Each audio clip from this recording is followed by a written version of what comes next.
Ada seorang sahabat namanya Ka'ab radhiyallahu anhu. Ka'ab ini berkata, waktu saya lihat Abu Dujana sudah mulai masuk menyerang musuh di medan perang, saya penasaran bagaimana Abu Dujana memberikan haknya Allah dan Rasul di pedang itu. Saya pun melihat ada satu orang kafir yang sangat kuat menyerang orang-orang Islam, tebas sana, tebas sini, badannya kekar. Maka saya berdoa kepada Allah di kancah peperangan. Ka'ab berdoa, semoga orang kafir ini ketemu dengan Abu Dujana. Ternyata Allah kabulkan doa saya, dia bilang. Tiba-tiba Abu Dujana ini berhadapan sama musuh orang kafir itu. Dan waktu berhadapan, mereka akhirnya duel berdua. Dan saking serunya duelan Abu Dujana dengan orang kafir ini, sampai orang-orang di kancah peperangan berhenti perang. Menyaksikan duelnya mereka. Karena luar biasa. Orang kafir berhenti, orang muslim berhenti. Menyaksikan bagaimana Abu Dujana perang. Allahu Rabbi wal Islamu dini. Kita masuk ke kisah Umar. Umar radhiyallahu anhu ini punya banyak kisah. Di antaranya kisah masuk Islamnya Umar. Ini contoh saja di kisah sahabat, kisah heroik dalam masalah akidah ya. Akidah dulu. Umar bin Khattab ini begini.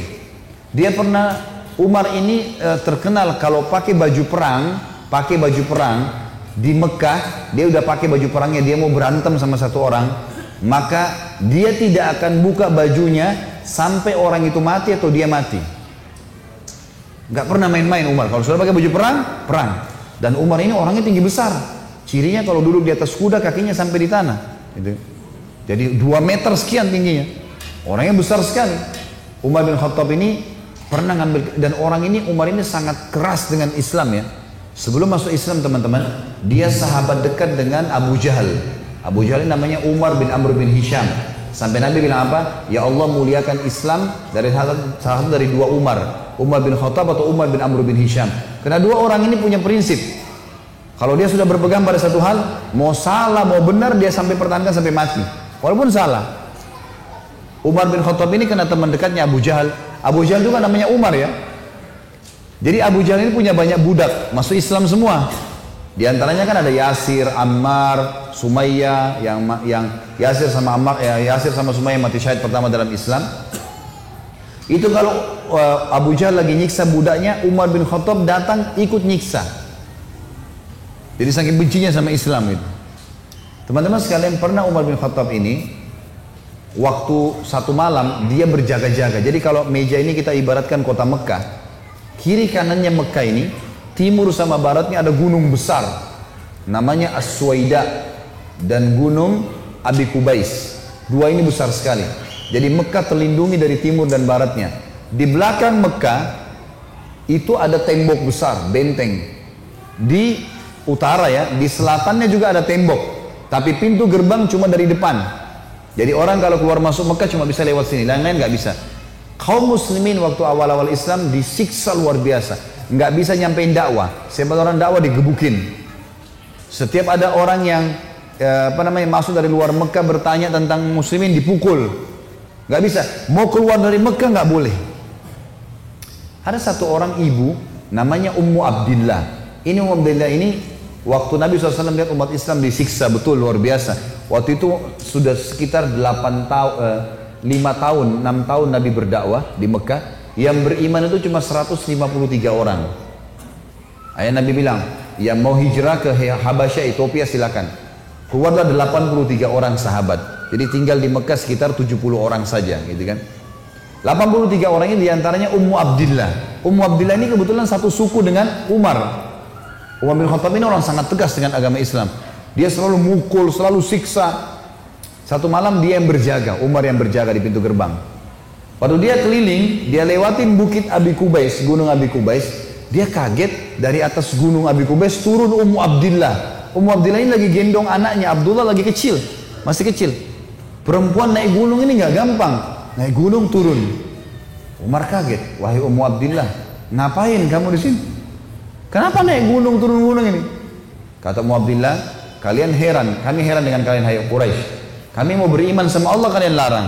Ibadah di Mekah dilarang, mau keluar dari Mekah juga dilarang. Ya terpaksa saya naik gunung. Karena kalau pintu gerbang kamu akan bunuh saya.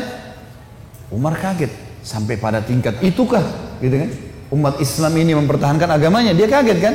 Lalu dia bilang, wahai Ummu Abdillah, pergilah kemana saja kau mau, saya tidak akan ganggu kamu. Semoga keselamatan bersamamu.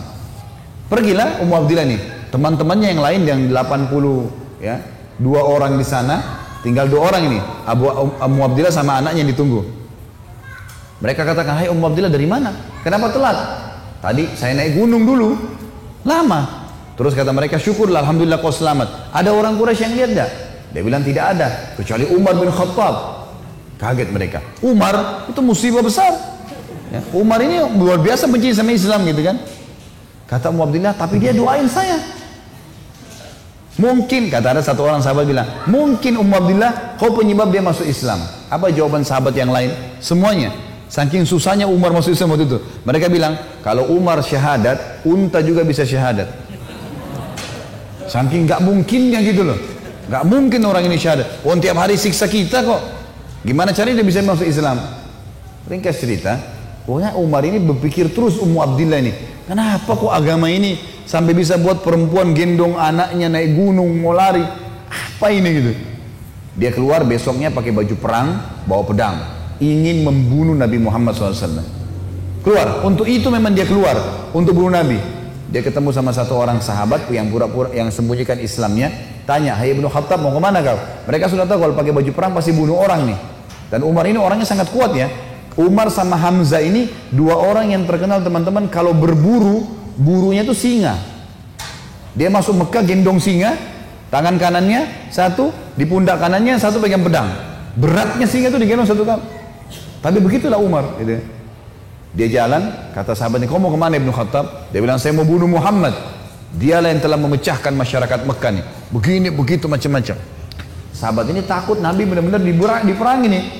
Makanya sahabat ini bilang, kenapa kau urus Muhammad? Adikmu, adiknya Umar namanya Fatimah, sama adik iparmu namanya Sa'id ibn Zaid. Sa'id ibn Zaid ini salah satu dari 10 yang jamin masuk surga ya. Adik iparnya Umar. Sudah masuk agamanya Muhammad. Tujuannya sahabat ini sampaikan supaya Umar nggak ke Nabi gitu.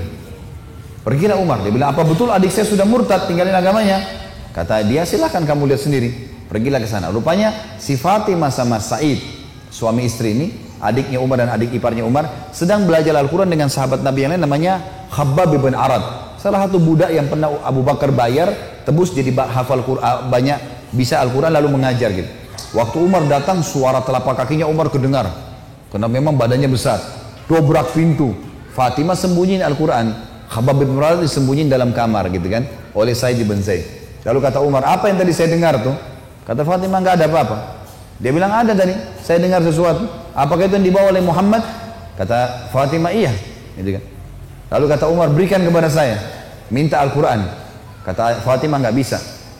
Kamu najis, hai Umar. Kamu kafir, nggak boleh kamu sentuhin. Gitu kan. Maka Umar kena marah, dia mau diambil secara paksa. Fatimah tahan, ditampar, jatuh Fatimah, berdarah bibirnya. Said, suaminya marah, mau membela, tapi Umar lebih kuat, dipukul lagi Said, jatuh. Waktu Said sama Fatimah jatuh, Umar berpikir lagi, agama apa ini? Kok bisa sampai begini nih?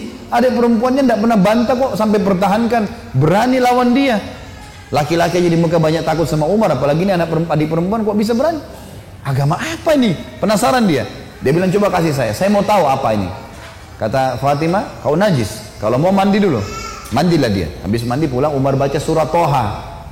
Begitu baca surah Toha, Toha, ma anzalna ilaikal qur'ana litashqa. Toha, kami enggak turunkan Al-Quran kepada Muhammad agar kau jadi sedih. Illa tadhkiratan liman yakhsha. Ini hanya untuk peringatan bagi orang yang mau tunduk, gitu kan. Terus Allah ceritakan sampai kisah Nabi Musa dengan Fir'aun, panjang lebar dalam surah Toha.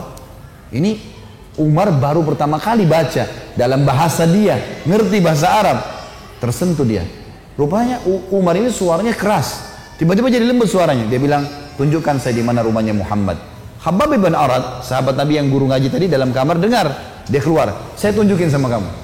Dia tahu nih orang pasti sudah lunak hatinya. Baiklah, jalan berdua. Khabbab bin Arad ini jalan di sebelah Umar. Umar dengan pedangnya, dengan perisainya menuju ke Darul Arkam, tempatnya umat Islam lagi belajar gitu kan.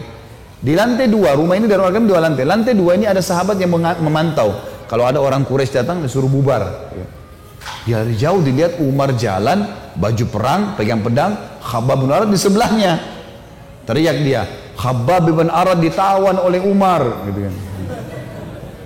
Datang Umar bin Khattab mau membunuh kita nih. Sahabat di bawah sudah ribut semua. Umar ini teman-teman nanti dengar kisahnya setelah masuk Islam. Tidak pernah takut. Mau yang dia hadapi 100 orang, mau 1000 orang, dia sendirian dia lawan. Enggak takut pokoknya. Enggak ada takutnya sudah. Ini urat nadi takutnya sudah habis, sudah enggak ada. Subhanallah, dia waktu dekat, Hamzah sudah masuk Islam sebelumnya. Hamzah juga orang kuat. Hamzah bilang, ya Rasulullah, bukain pintu. Kalau dia berani macam-macam, saya yang hadapin. Saya mati atau dia mati. Kata Nabi SAW, masukkan Hamzah ke dalam kamar. Hamzah suruh masuk dalam kamar. Buka pintu. Dibuka pintu. Waktu Umar datang, lihat Nabi langsung tundukin matanya. Nabi datang, pegang pundaknya sama Nabi. Lalu Nabi goncang dengan kuat sambil mengatakan, hai Ibnu Khattab, belum tibakah saatnya kau tunduk kepada Allah dan Rasulnya? Maka Umar diam. Dikoncang kedua kali, wahai Ibnu Khattab, belum tiba saatnya kau beriman pada Allah dan Rasulnya. Umar jatuh terlutut depan Nabi. Lalu Nabi goncang yang ketiga kali, wahai Ibnu Khattab, belum tiba saatnya kau beriman pada Allah dan Rasulnya. Maka dia syahadat, asyhadu an la ilaha illallah anna Muhammadar Rasulullah. Satu Darul Arkam takbir, semuanya orang takbir, Allahu Akbar. Saking kerasnya takbirnya terdengar dekat Ka'bah. Orang-orang Quraisy dengar, ada apa nih takbir muslimin? Maka Nabi bilang bubar, suruh bubar semuanya, jangan ada di sini. Nanti Quraisy buat masalah. Awal-awal Islam, Umarin duduk sama Nabi, ya Rasulullah, ajarkan saya lebih jauh tentang Islam. Apa itu? Nabi ajarkan tauhid. Ini semua berhala buatan manusia. Allah melarang itu. Yang punya Ka'bah ini Allah. Allah itu begini, begitu, begini. Diceritakan panjang lebar semuanya.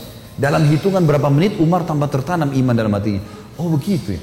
Lalu kata Umar begini, ya Rasulullah, kalau apa yang anda sampaikan ini semua benar, berarti kita benar. Kata Nabi, iya. Berarti Quraisy itu salah. Kata Nabi SAW, iya. Ayo kita perangi ya Rasulullah. Baru syahadat nih. Baru syahadat. Bayangkan heroiknya dalam akidah ya. Ini benar-benar sudah nggak ada lagi toleransi. Padahal kemarin dia musuh Islam. Kan gitu. Maka kata Nabi SAW, belum ada perintah ya Umar. Jangan dulu. Umar penasaran nih. Dia datang ke sahabat-sahabat situ. Siapa yang paling benci kalian selain saya dulu? Umar tahu dirinya paling benci kan? Siapa di antara Quraisy yang paling benci kalian selain saya? Kata mereka, sahabatmu Umar bin Amr bin Hisham, Abu Jahal. Umar keluar, nggak banyak ngomong, keluar ke rumahnya Abu Jahal. Ketuk-ketuk pintu. Abu Jahal buka pintu, langsung dia mau peluk Umar. Selamat datang saudaraku. Umar bilang sebentar. Ya. Kamu udah tahu belum wahai Abu Hakam? Abu Hakam julukannya di Mekah. Abu Hakam ini orang bijaksana karena dia raja Mekah kan. Apa ya Ibnu Khattab? Dia bilang asyhadu an la ilaha illallah wa anna Muhammad Rasulullah. Abu Jahal kaget, dibantingin pintu. Tabban lak, kecelakaan buat kamu. Kaget dia, Umar masuk Islam. Ini gak sembarangan ini. Umar kembali lagi ke Darul Arkam. Siapa orang Quraisy yang tidak bisa simpan rahasia? Kata mereka, maaf kalau ada yang namanya sama di sini ya. Ini secara tidak sengaja mungkin. Kata orang sahabat-sahabat Nabi, Jamil bin Muammir. Jamil bin Muammir ini orang apa ya? Kalau kita sekarang televisinya manusia kali ya. Nggak bisa simpan rahasia. Apapun informasi, mau benar mau salah disampaikan sama dia. Ini sama radio. Kata Abdullah bin Umar, saya ikuti ayah saya. Rupanya ayah saya mencari Jamil tuh. Di mana Jamil nih? Jamil lagi duduk depan Ka'bah. Lagi ngeliat keadaannya orang. Ini cari gosip apa nih yang bisa disebarin. Orang yang gitu. Umar datang duduk sebelahnya. Hai Jamil, udah tahu informasi baru? Kata Jamil, apa itu? Asyhadu an la ilaha illallah wa anna Muhammad Rasulullah. Kata Abdullah bin Umar, demi Allah Jamil nggak lihat wajah ayah saya. Berdiri, naik di atas batu tinggi. Hai Quraisy, Umar sudah murtad. Teriak langsung. Orang-orang Quraisy datang. Hai Umar, kau sudah murtad? Umar bilang, tidak. Tapi asyhadu an la ilaha illallah wa anna Muhammad Rasulullah. Ini orang dulu ini musuh besar sama Islam nih. Lihat sekarang bagaimana dia perjuangkan heroiknya dalam masalah akidah. Benar-benar, gak ada cerita yang lain. Lalu kata dalam kisah ini dikatakan orang-orang Quraisy mengeroyoki Umar. Belasan orang berantem sama Umar dari pagi sampai maghrib. Berkelahi sama Umar. Begitu Umar sudah capek maghrib, ditangkap satu tokoh masyarakatnya, siapa di situ kepala suku yang ikut-ikutan, dipegang sama Umar, dibanting ke tanah, didudukin dadanya, ditusuk matanya. Kata Umar, kalau kau tidak suruh mereka bubar, matamu saya butain. Ini biar Umar lagi digebukin, pokoknya satu orang ini. Ini kepala suku teriak, hai Quraisy, lepasin, Umar gila mau butain mata saya. Lepas. Tidak cukup teman-teman. Besok pagi Umar datang lagi dekat Ka'bah. Asyhadu an la ilaha illallah wa anna Muhammad Rasulullah. Iklanin. Keroyokin lagi dari pagi sampai maghrib. Sama kalau capek, tangkap satu orang, banting ke tanah, dudukin, tusuk matanya. Kalau tidak suruh mereka bubar, saya butain matamu, bubar. Hari ketiga datang lagi. Asyhadu an la ilaha illallah wa anna Muhammad Rasulullah. Terus begitu. Hari keempat Umar datang, sudah nggak ada yang mau berantem sama Umar. Luar biasanya gitu ya. Ini kisah luar biasa, kisah heroik ya. Bagaimana dia mempertahankan akidahnya gitu. Berantem sendirian. Sudah tahu ini benar. Kisah yang kedua teman-teman, kisah Sa'ad bin Abi Waqqas. Sahabat ini masuk Islam umurnya 16 tahun. Dan Sa'ad bin Waqqas ini ibunya terkenal. Jadi di zaman Quraisy itu ada perempuan yang anak kepala suku, punya kedudukan, kita anak pejabat lah, dikenal di Mekah. Dan saat ini terkenal sangat bakti sama ibunya. 16 tahun umurnya, menghadiri sekali saja pengajian Nabi, tersentuh mau masuk Islam, syahadat. Ibunya dengar, dan dianggap waktu itu Islam ini yang dibawa oleh Nabi SAW adalah agamanya orang miskin. Jadi yang beriman itu budak-budak. Ini orang-orang kaya ini nggak ada yang mau dengar aja nggak mau gitu. Maka kata ibunya, wahai Sa'ad, saya dengar kau sudah masuk ke agamanya Muhammad. Kalau kau tidak tinggalkan agama itu, maka aku akan boikot makan sampai aku mati, kata ibunya. Dan kalau aku mati, biarkan satu Mekah cerita kalau kamu telah membunuh ibumu. Saat bilang, ibu janganlah begitu ibu. Saya beriman karena saya tahu ini kebenaran. Kalau siapa tahu juga kamu mau ikut dan tidak mau tahu. Ternyata ibunya betul nih. Dari pagi sampai malam, menjelang malam tidak makan, tidak minum. Sampai lemes, pucat wajahnya ibunya. Lalu ibunya bilang, hai Sa'ad, ini 16 tahun ya, dalam masalah akidah teman-teman sekalian. Kata ibunya begini, wahai Sa'ad, kau sudah lihat saya pucat, saya lemah, sebentar lagi demi Lat dan Uzza, ini nama Tuhannya mereka patung, saya akan mati. Ingat, kau bunuh saya, kamu yang rusak, namamu akan rusak di masyarakat, dan seterusnya. Lalu Sa'ad datang, bisikin ibunya kalimat begini. Dia mengatakan, wahai ibu, ketahui dan camkan baik-baik. Jangankan ibu punya 1 nyawa, kalau ibu punya 1000 nyawa, 1000 nyawa, semuanya mati hidup, sampai 1000 habis. Ibu saya tinggalkan agama ini, saya tidak akan tinggalkan. Ibu mau makan, silakan. Tidak mau makan, mati pun tidak apa-apa. Ibunya lihat serius anaknya, akhirnya makan. Tapi saat umur 16 tahun, pertahankan agamanya. Sampai turun firman Allah untuk Sa'ad radhiyallahu anhu. Firman Allah ini surah Al-Ankabut, surah nomor 29 ayat 8. Ini turun kepada beliau. Bunyinya, a'udzubillahi minasyaitonirrajim, wa wassaynal insana biwalidayhi husna wa in jahadaka litusyrika bima laysa laka bihi ilm fala tuti'huma wa sahibuhuma fi wala tuti'huma ilayya marji'ukum fa unabbi'ukum bima kuntum ta'malun. Dan kami wajibkan manusia berbuat baik kepada kedua orang tua, ibu bapak, dan jika keduanya memaksamu untuk mempersekutukan aku, kata Allah, dengan sesuatu yang tidak ada pengetahuanmu tentang itu, maka jangan kau mengikuti keduanya. Bakti sama orang tua kafir silakan, tapi jangan pernah melanggar masalah akidah. Tetap Allah Tuhan, hanya kepadakulah kalian akan dikembalikan, lalu aku kabarkan kepada kalian apa yang kalian kerjakan. Inilah teman-teman sekalian kisah berhubungan dengan masalah akidah. Masih ada waktu nggak? Berapa menit lagi? Baik, mudah-mudahan keburu ya. Kita masuk ke masalah jihad, masalah jihad. Tadi itu masalah akidah. Sekarang dalam jihad banyak kisah-kisah unik di sini. Kisah misalnya teman-teman sekalian,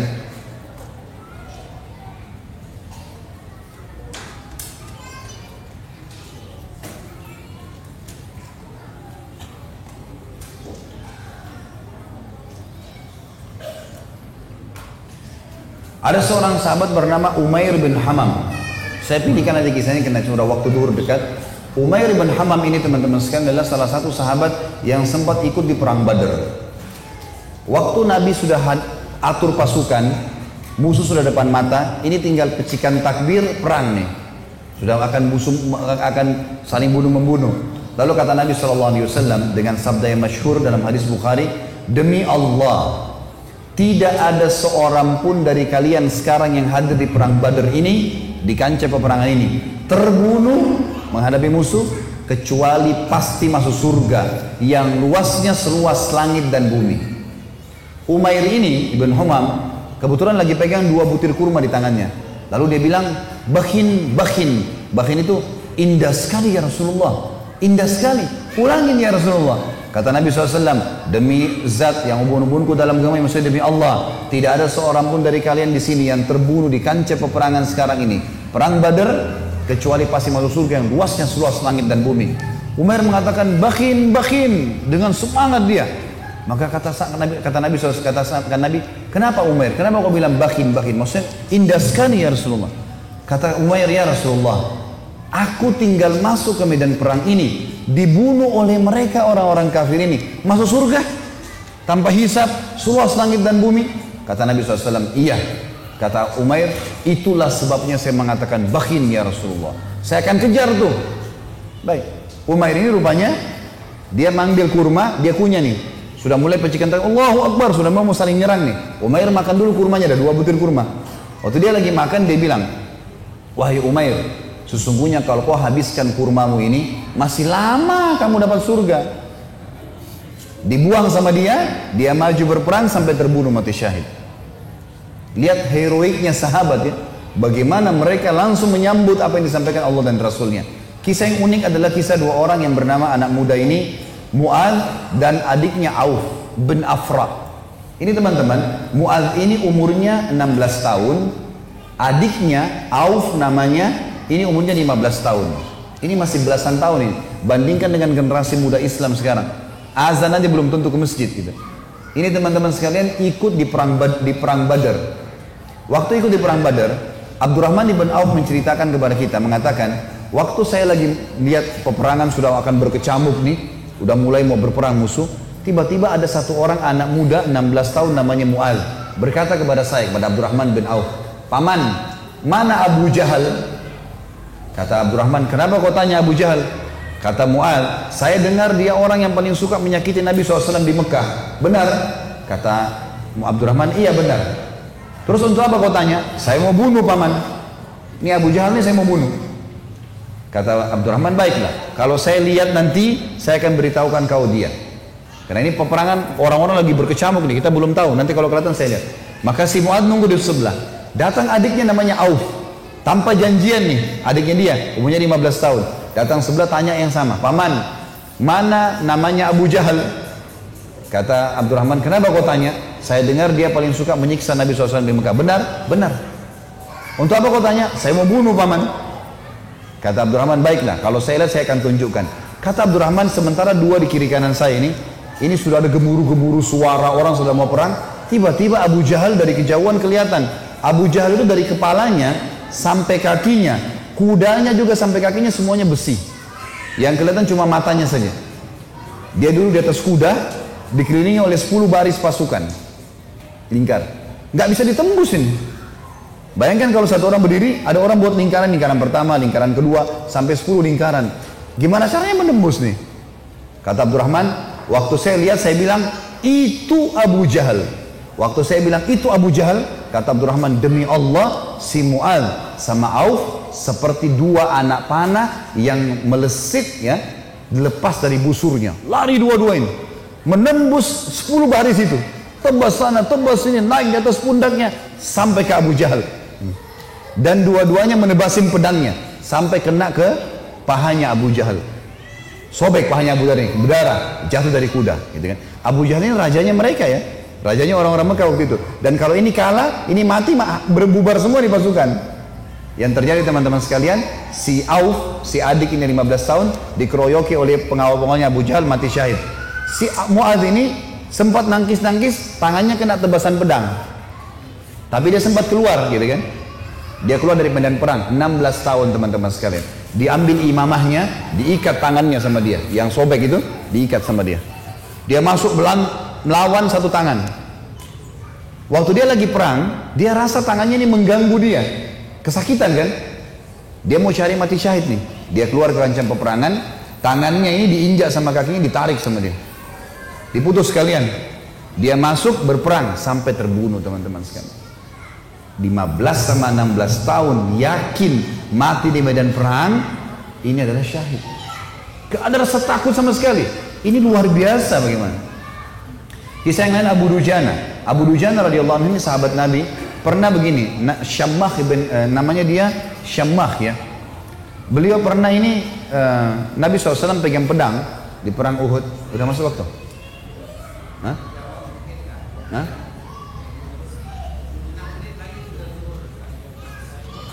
Terus? Maksudnya mau pertanyaan? Butuh tanya jawab atau materi nih? Nah? Kalau saya sih lebih fokus ke materi ya. Lanjut saja ya. Iya, lebih baik kalau antum pulang bawa ilmunya mungkin lebih bermanfaat daripada ada pertanyaan. Insya Allah kalau ada waktu lain, kalau enggak ini. Baiklah, Syammah ibn Harith ini radhiyallahu anhu, beliau pernah teman-teman sekalian Nabi SAW henuskan pedang di perang Uhud, lalu beliau berkata, siapa yang mau memberikan haknya Allah dan Rasulnya di pedang ini? Maka Hamzah berdiri mengatakan, saya Rasulullah. Nabi SAW tarik, nggak dikasih sama dia. Kemudian Nabi bilang lagi, siapa yang akan memberikan haknya Allah dan Rasulnya di pedang ini? Ali bin Abi Thalib berdiri, mau pegang. Nabi SAW tarik. Hamzah dan Ali ini terkenal pejuang kesatria Islam yang kuat gitu kan. Nabi nggak kasih. Nabi ulangi lagi yang ketiga, siapa yang memberikan haknya Allah dan Rasulnya di pedang ini? Maka berdiri lagi teman-teman sekalian, sahabat Nabi yang ketiga, yang sangat terkenal juga adalah Mikdad. Mikdad ini terkenal, Umar bin Khattab jadikan dia seperti kekuatan 1000 orang. Saya Rasulullah, Nabi SAW tarik, nggak dikasih. Nabi ulangi yang keempat kali, siapa yang memberikan hak dan Rasulnya di pedang ini? Maka Abu Dujana ini, Syammah ini berdiri mengatakannya, Rasulullah, apa haknya Allah dan Rasulnya di pedang itu? Maka kata Nabi SAW, engkau mengambilnya dan engkau menghantamkan ke musuhmu, pakai perang ini sampai pedang ini bengkok. Kata Syammah, baik Rasulullah, saya akan berikan haknya, kasih ke saya pedang itu.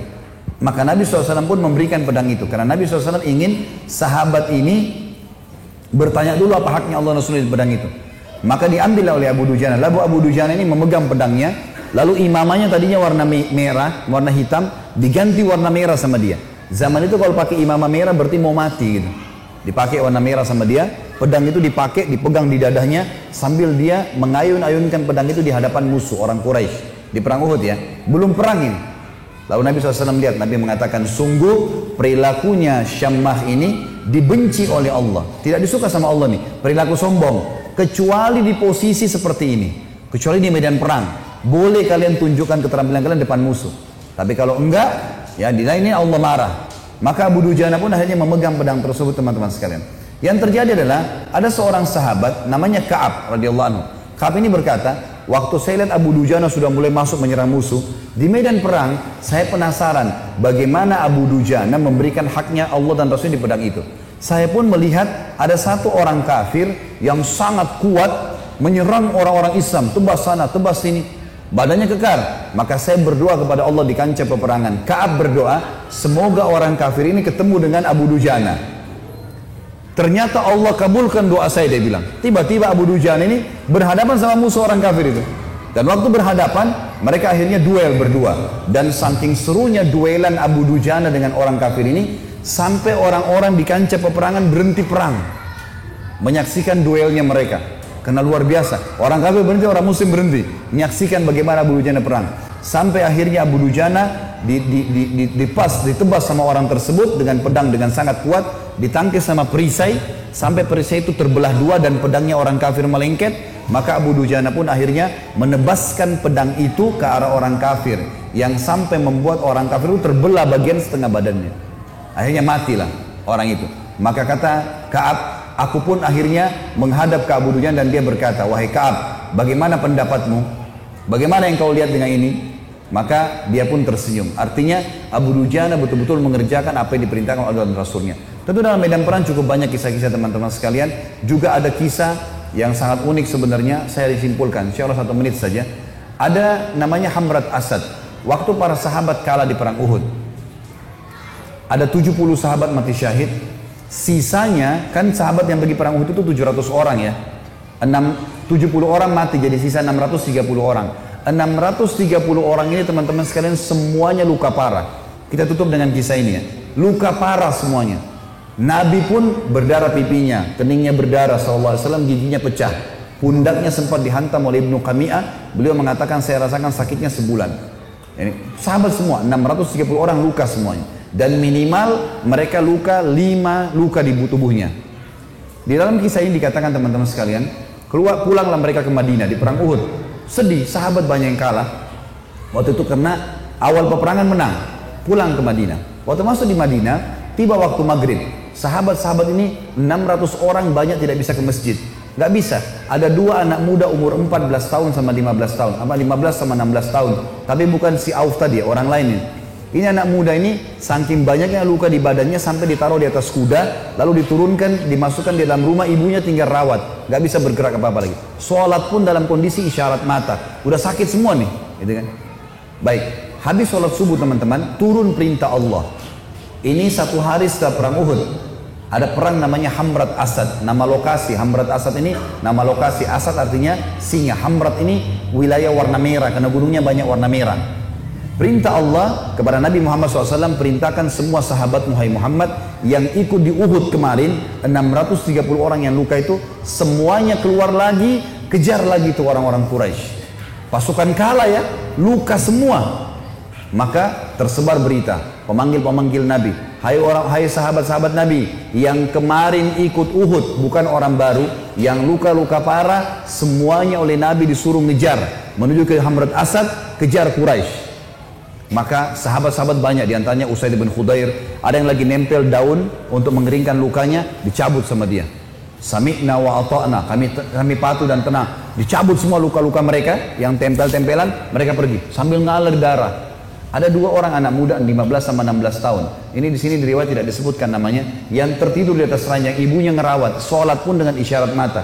Waktu dengar ada orang teriak, wahai yang hadir kemarin di Uhud, semuanya tidak terkecuali telah turun perintah Allah kepada Rasulnya Muhammad SAW untuk mengejar Quraisy. Tidak satu orang pun boleh tinggal di Madinah. Luka parah.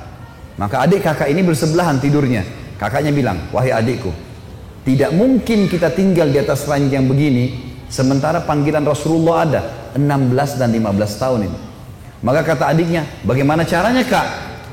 Kita nggak bisa bergerak nih. Apa kata kakaknya? Demi Allah, saya akan seret kamu sekali, kamu seret saya sekali, sampai kita menjawab panggilan Allah dan Rasulnya.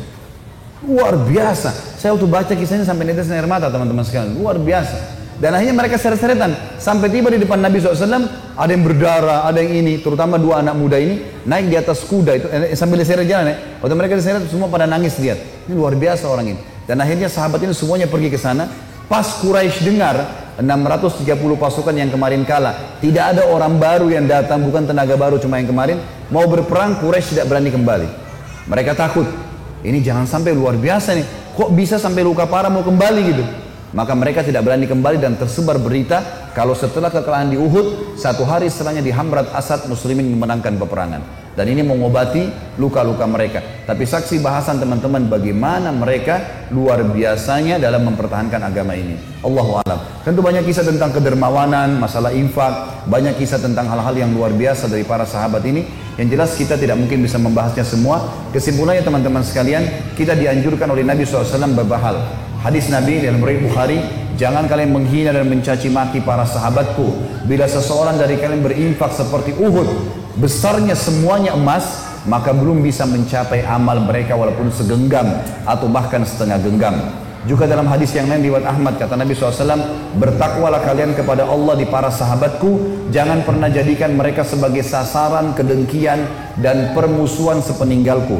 Siapa yang mencintai mereka karena mencintaiku, maka aku akan mencintainya. Dan siapa yang membenci mereka, maka aku membencinya. Dan siapa yang menyakiti mereka berarti menyakiti aku. Dan siapa yang menyakiti aku berarti telah menyakiti Allah. Dan siapa yang menyakiti Allah, maka Allah pasti akan menghukumnya.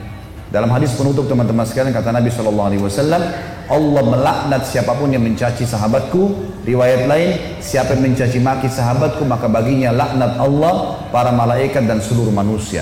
Semua ini hadis sahih riwayatkan oleh Tabarani. Kesimpulan teman-teman sekalian, marilah kita kembali kepada asas agama kita. Kalau Allah adalah tauhid, iman kepada Allah ini adalah asasnya, membenarkan risalah Nabi Muhammad SAW dan mengikuti para sahabat, inilah generasi yang sahabat, inilah generasi yang selamat. Pegang hadis Nabi SAW, ini penutup kalimat saya. Kata Nabi SAW, terpecah umatku menjadi 70, Nasrani, Yahudi 71 golongan, Nasrani 70 golongan, dan umatku 73 golongan. Semuanya masuk neraka, kata Nabi SAW. Umatku yang 73 itu pasti masuk neraka dulu.